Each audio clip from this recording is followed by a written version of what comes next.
રહ્યા છો AB48 news. નજર કરીએ આજના મુખ્ય સમાચારો પર। અંકલેશ્વર તાલુકાના જૂના દીવા ગામ સ્થિત ભાતીજી મંદિરના પરિસરમાં આવેલા સેવા ભવનમાં ચોરીની ઘટના સામે આવી હતી।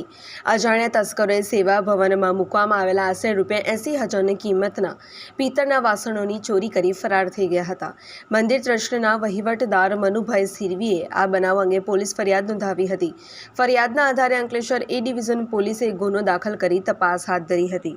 દરમિયાન પોલીસને બાતમી મળી હતી કે એક ઇસમ ચોરીના વાસણો વેચવા માટે પિરામણ ગામ નજીક આમલા ખાડી આસપાસ ફરી રહ્યો છે, જેના આધારે પોલીસે દરોડા પાડી આરોપી ભીમપ્રસાદ કેવટની ધરપકડ કરી હતી।